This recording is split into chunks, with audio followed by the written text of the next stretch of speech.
morning and welcome to Rose Red Homestead, where today we are going to answer the question, why store coffee filters? I have them in two sizes right here.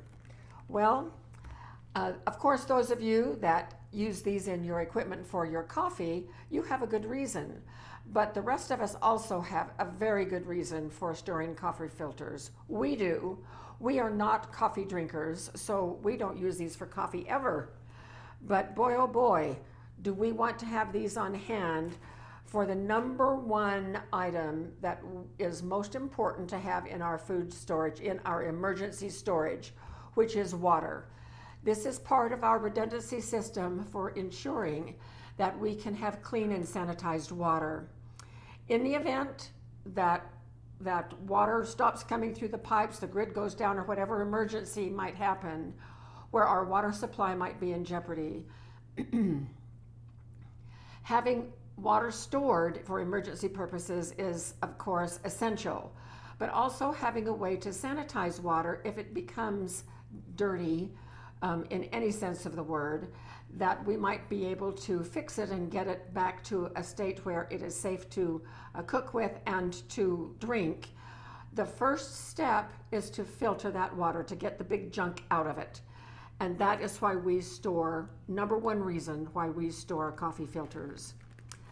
I have not given much thought to what other things that we could use coffee filters for. So I just got curious the other day and decided, I wonder if there's anything else, especially having to do with emergency preparedness, that we might be able to use these coffee filters, because I have a bunch of coffee filters stored. Water is that important. So there are tons of ways, dozens of ways that people use coffee filters besides using it for making their coffee. So I have a list today, and I'm not going to publish this list. I've gathered it from all over the internet from several sources, so it's a hodgepodge of a whole lot of different locations. So you can just jot down the ones that you might like. I think some of them I wouldn't use, but I'm going to give the whole list, and we're even going to try out some that I've never tried before, so we're going to have some fun while we do this. I have coffee filters in two sizes, and I thought that I would just, this says that it is for, it's a 3 1/4 inch base. It's most 8 to 12 cup coffee makers use this size. I don't care what the base is. I want to know what the diameter is. So the diameter on these is about, it's just under 8 inches. It's about 7 3/4 inches. The diameter of this one is 9 1/2 inches. And I find both sizes really useful, and I want to have both sizes for our water redundancy system as well. So what are some of the things that we can use these in addition to having them ready to filter water if necessary for emergency preparedness? Well, I found about 4 things, and we're going to try out one of these for sure. So in addition to filtering water, the next thing was that you can turn dryer lint into fire starters. Now, I have not tried this. I have tried dryer lint as a fire starter before, and I have not been that satisfied with it, so I don't really use dryer lint in our redundancy systems as a fire starter. But what the directions say is to take one of these larger sizes, put your blob of dryer lint there, and then just do a little twisty right here to hold that dryer lint in place. And then you put this down with whatever it is you're trying to start the fire with, and it helps to start that fire. We're going to go test this. I don't know how it works, but we're going to check it out. Now, I was going to take these out to our fire pit today, but it's windy. It's going to be very hot today. So we're just going to go to the screened-in porch, where I'm going to be dropping this right down in a charcoal chimney, and we're going to watch it from there. So we're going to head out there. I will see you out there in just a moment. So I have tilted this charcoal chimney so that we can see down inside, and I'm now just going to light this and toss it in there. It's going, and now I'm just going to put it down in there, and I'm going to hold it up to where we can sort of watch it. So it's going to the twist now. getting the bottom, catching that bulb where the lint is. So it's burning quite nicely, a lot of smoke. Well, I do think that the filter is helping to ignite. Well, I say that as it's going out. It went out. So not sure it would work. Maybe you could package it a little bit differently and would have better luck with it than I would. I probably would not use this method as a fire starter. The lint is just still wrapped inside. The only thing that burned was the coffee filter. So back into the kitchen we go. So there are probably ways that you can make that lint thing work. I just have never had good luck with lint, so I'm doing something wrong. But if you work with lint and it works great for you, you might just add something to a comment to help the rest of us so that we can get a better grip on things. Two more quick things under emergency preparedness. One person suggested that if you live in a really humid climate, and we used to live in Houston, so with my first husband when our children were young, anybody who left a potato chip bag open would find soggy potato chips next time they went for one, or boxes of crackers or whatever. And so this person just crumbles up and these are absorbent, and just puts it right down, one of these little filters, puts it right down in a bag of chips or a bag of crackers or whatever. So it works as a desiccant, and this might be handy with some of our food storage needs. And then the last thing for emergency preparedness is that to help prevent moisture and rust from collecting and forming on your cast iron skillets, you can simply just rest one of these right in the bottom of the skillet and then stack another skillet on the top and another filter and so on and so forth, so that the filter is collecting the moisture and it doesn't form rust. So now let's run down the rest of our list just quickly. I'll show you just a couple of things as we go. So there are a lot of these. So you can use these as a plant liner. When you are potting a plant, you can put this down in the bottom of the pot first and then pile on your pebbles or your perlite or potting soil or whatever, and the coffee filter will keep the soil and the small bits from going through the holes in the bottom when you water, so that's a handy thing. They make a great glass cleaner because unlike paper towels, these coffee filters do not have any lint. They do not give off any lint. And so I have right here my own little concoction of a glass cleaner, which is a little bit of water and a teaspoon of vinegar. And so if I just spray, not get it too wet, just kind of damp, then I can clean bathroom mirrors, I can clean my glasses, I can clean the oven fronts, whatever I might need to clean. Oh, wow. Whoa. This is working great. Perfect. Well, that's a good one. Okay, that's a keeper. For a dryer sheet, you can, you know how expensive dryer sheets are, and who knows what kind of chemicals they put on those things. But you can make your own by just using one of these larger sizes and dropping a drop or two of essential oil, toss it in with your load, and it will come out smelling fresh and clean. Then this is one of my favorites, and I have been doing this since I read about it. It works like a charm. And that is if you've got something going in the microwave, like if I'm going to try to melt butter, or if I have a plate that has potatoes and gravy or something on it that's going to splatter, just put a coffee filter over the top. You don't even have to rubber band it in place. It stays in place. At least it does in mine.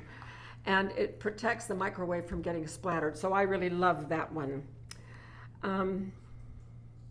Then another way that you can use these is as a little bundle maker for various things.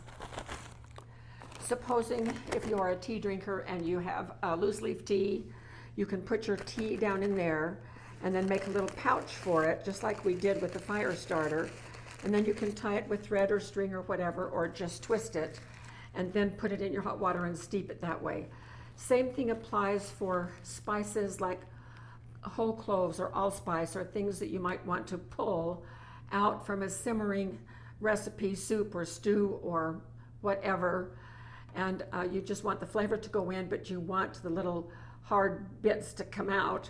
Just put them in here and tie it I would tie this and not just twist it, and let it cook in the stew or the soup or whatever until you are ready to serve, and then just pull this out and you have retrieved your herbs or whatever. Okay, one person said that they have very oily skin. They put their makeup on and then the oil bleeds through, so they use these as blotting paper. It saves their makeup and it takes care of the oil on their faces, so that may be handy for some people. And then as an odor absorber, you can put some baking soda in the middle, make another pouch, or you could even just use this as a little dish and put baking soda here, put it in your refrigerator or wherever, and let it absorb the odors that way if you'd like to, instead of putting the whole box in there. One of the really handy things is I've been reading lately how more and more people are saying to really ensure that your cake comes out of the pan, you need a liner, and you can cut parchment paper circles, or you can buy parchment paper circles. Circles? Oh my goodness, look at that. A perfect fit, well, almost perfect. This is an 8-inch, so it goes up to size just a little bit, but let's see what this one would do. The smaller size as a cake pan liner. So there's a little bit of pan around the edge, but so I'm going to be trying that next time I do cakes. Also, these make just excellent, easy funnels for dry ingredients. You can just fold them like this and open them up, snip the bottom, or if you are funneling a liquid, you don't even need to cut. You can just leave the tip in place and put this down in the bottle, even a small bottle, and pour the liquid here, and it will just seep through. If it's a clear liquid, that works just great. Hello, I'm down here. I just pulled this out of the oven, so it's very hot, and I want to arrange this so that you can see. I will be using instead of cheesecloth, the way I have always done it, I am going to fit my strainer with one of the large size coffee filters. And I think that this is going to be lots better. So here we go. The ghee is ready to pour, so I'm going to bring it over. And here we go.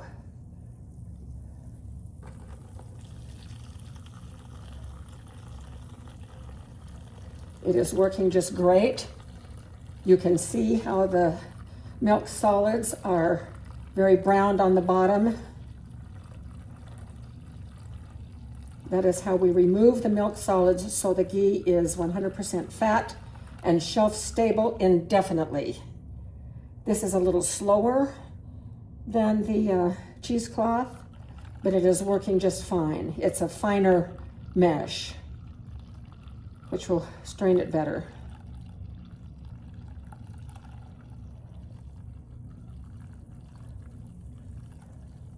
It's a little piece of butter paper, not worried about it, it will be caught.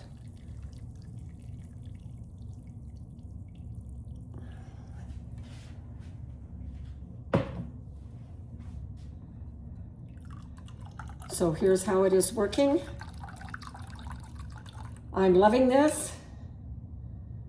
I think it is just going to be great. Okay, here we have it. A little bit of gunk in the bottom, that's fine, that's perfect. Here's that piece of butter. And so now we're ready to pour it in. So that's how these will work for me when I get ready to strain the ghee. Then an easy clean for stainless steel. That works the same as spraying this. And then, oh, ugly fingerprints. Oh, that works nice. So that's just a little vinegar water. So that is good.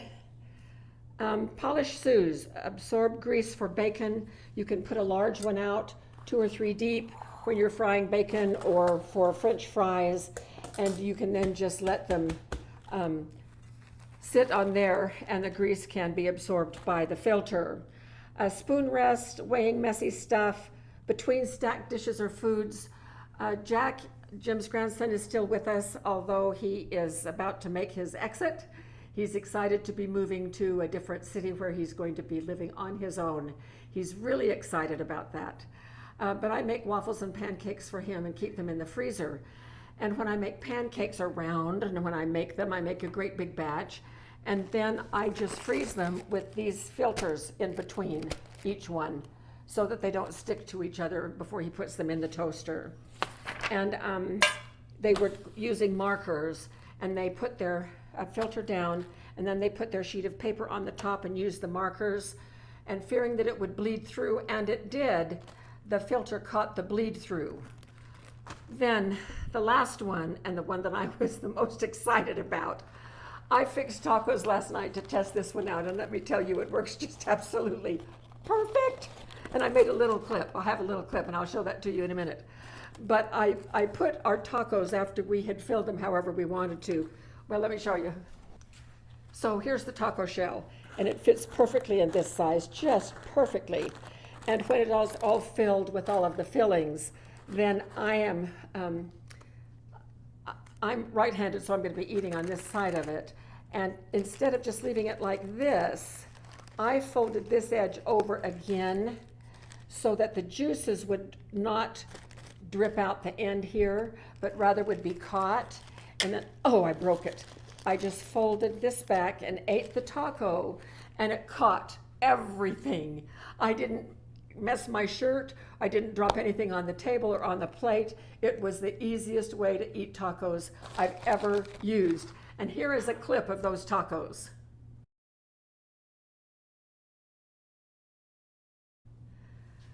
So obviously we have had fun with these coffee filters, and there are a zillion ways. I just did a Google search that said